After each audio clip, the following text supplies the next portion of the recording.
Sebenarnya payah nak dapat datuk ni. Kadang-kadang lah ada tempat boleh bayar. Tapi yang paling senang ni dapat wahabi. Tuan-tuan silap-silap ni pun pakat dapat habis. Hampa pi ke mana? Kampungan sunnah. Wahabi.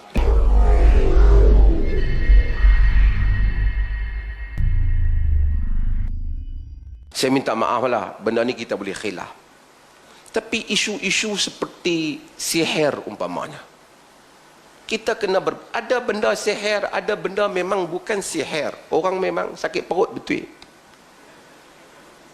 Dulu-dulu bomo dia tak ada ilmu perubatan. Setiap orang sakit perut dia kata jin makan, hantu raya, hantu pelesit, hantu kubur. Hantu pun kecewa dengan tuduhan-tuduhan itu. Tapi tak boleh buat apa. Akhirnya mati juga. Sebab memang kanser. Tapi bila kita dah maju ke depan, kita dah ada hospital, kita cek kita punya sakit. Nabi sendiri, sebab tu ada habbatus sauda, ada apa, dengan perbahasan menunjukkan, tak semua Nabi kata semua sakit jin. Dan semua sakit jampi. Ada bahan. Saya nak minta, kalau boleh, para ustaz ni, janganlah kita tonjolkan unsur jin ni berlebihan dalam TV ni. Semua akan kata jin. Sakit perut jin, demam jin, sakit mata jin, sakit gigi jin. Orang Melayu kadang-kadang kan, menega tak laku. Dia kata kedai dia orang buat. Kita pergi makan di kedai dia. Kedai dia ni, kalau orang tak buat pun aku tak main makan kedai hang ni. Tak sedap. Kedai kalau sedap, dalam kelapa sawit hutan pun orang pergi. Kalau betul ada orang boleh sihirkan kedai bagi semua orang tak pergi, suruh dia sihirkan bandar Tel Aviv tu. Agama biarlah ke depan mencerdikkan kita. Itu yang kita seru, supaya agama dengan fiqh yang luas, akidah yang jelas.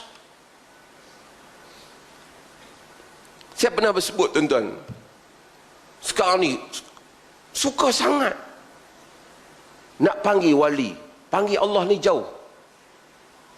Semalam kita baca hadis Jibril, Mikail. Kalau betul you nak panggil, bukan kata boleh.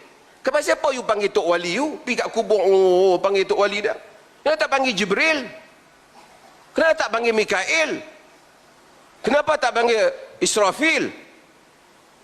Kalau betul nak panggil, kenapa tak panggil wali yang lebih besar, paling besar, tidak ada lebih besar daripada Nabi Muhammad, selepas Nabi Muhammad, iaitu Abu Bakar Siddiq. Tapi semua tu tak menarik tuan-tuan, tak ada kaitan dengan saya punya bisnes. Saya kena panggil wali di kalangan kami. Tok Syekh saya punya tarikat. Baru jadi. Kalau tidak, tuan-tuan pergi panggil sendiri. Saya tak dapat. Semua cerita panggil, ambil seru wali ni, semua ini adalah benda wal tumisatid dunya bi'amalil akhirah. Mencari dunia dengan amalan akhirat. Tuan-tuan tengoklah semua cerita ni. Pasal apa orang marah? Orang tak bagi tahlil. Bukan masalah tahlil. Mislah kenuri.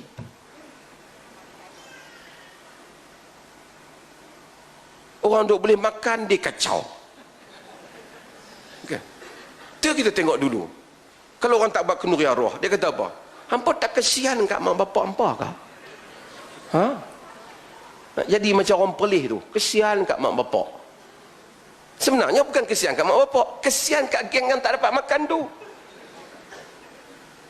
Patutnya kesian kat anak-anak tu, himpun duit, bagi dia kat dia. Ni kata orang kampung kita mati ni, tuan-tuan pas mayang ni, siapa ada duit berbulan tabung, kita pergi hantar kat dia. Bukan tuan-tuan, ada kawan kita mati, jom kita pergi rumah dia makan nasi lepas ni. Makan macam tu. Very simple. Benda yang pertama dulu kita sebut. Itu pun, yang ada dalam kitab Syafi'i, itu pun menjadi Wahabi. Tetapi kenapa kita sebut juga banyak hal-hal yang kadang-kadang tuan-tuan tengok Allah ni Kalau kita tak baiki tuan-tuan, kalau kita tak kritik benda-benda pelik-pelik ni, hak tuan-tuan dengar, lagi teruk. Ni pun sebab keluar satu ada orang kritik, keluar satu ada orang kritik. Alhamdulillah sebahagian tu tarik balik. Kan? Keluar kritik, ada orang kritik. Kalau tak, tuan-tuan tengok macam-macam benda pelik keluar. Akhirnya agama menjadi superstition, karut marut, kartun. Dulu saya balik, saya lawan cerita Nabi Sulaiman dan sang kancil. Dulu orang tahu dulu.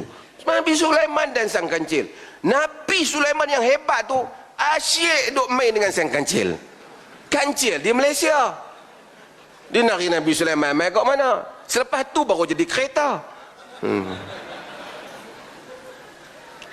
Dulu apabila kita kritik, antara awal saya balik masa tu kritik apa? Fadilat semayang tarawih tiap-tiap malam tu. Malam ni pahala sekian. Ada malam pahala seperti Nabi Allah Ibrahim. Bayangkan. Ada seperti sekalian Nabi. Seperti. Artinya dia kalau semayang tarawih malam tu, dia kata Nabi Ibrahim seorang pun aku.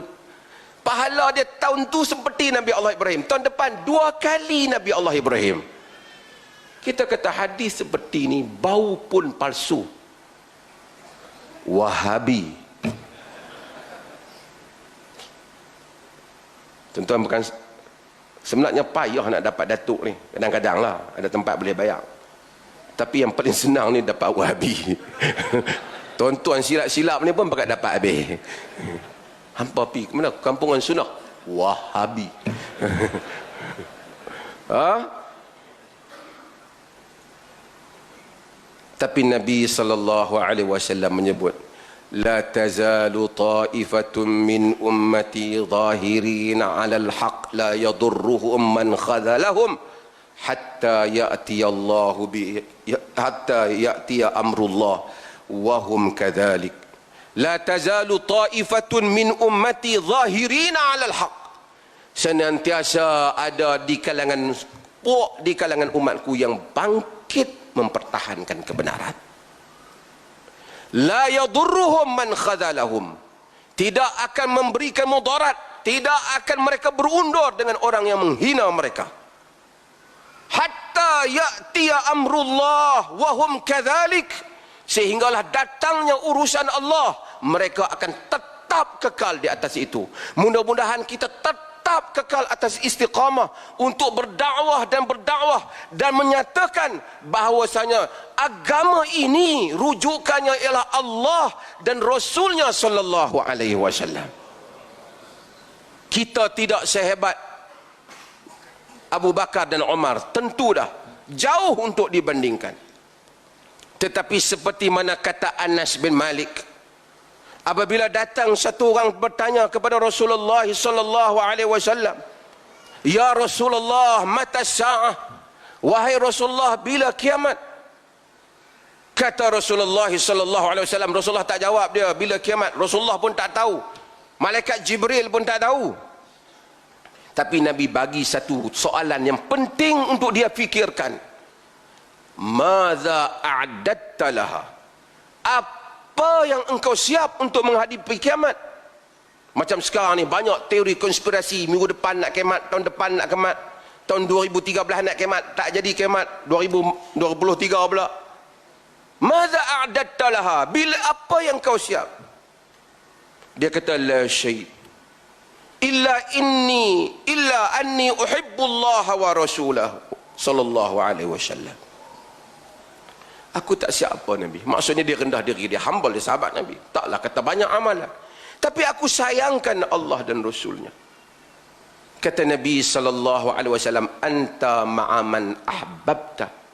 Engkau bersama dengan orang yang engkau sayang. Kata Anas bin Malik, fama farihna bi syai'in farahana bi qaulin nabi anta ma'aman ahbabta. Tidak pernah kami ini bergembira dengan sesuatu seperti gembiranya kami dengan perkataan Nabi, engkau bersama dengan orang yang engkau sayang. Kata Anas, fa ana uhibbun nabiyya sallallahu alaihi wasallam wa Aba Bakrin wa Umar wa arju an akuna ma'ahum bihubbihim iyahum wa in lam a'mal bimithli a'malihim. Aku sayangkan Rasulullah, Abu Bakar dan Umar, dan aku berharap aku akan dapat bersama dengan mereka disebabkan sayangnya aku pada mereka, walaupun aku tidak beramal seperti amalan mereka. Mudah-mudahan para pencinta sunnah ini, walaupun kita sedikit amalan dan pendosa di hadapan Tuhan, dapatlah kita menghayati syafaat Nabi sallallahu alaihi wasallam. Bukan dengan mengada-ngadakan perkara yang tidak ada lalu disandarkan kepada diri dan diletakkan secara dusta pada Nabi, tapi dengan merujuk kepada hadis yang sabit daripada Nabi, amalan daripada Nabi. Mudah-mudahan kita semua akan bersama-sama dengan Nabi sallallahu alaihi wasallam disebabkan cinta kita kepada baginda Abu Bakar dan Umar radhiyallahu anhum ajma'in.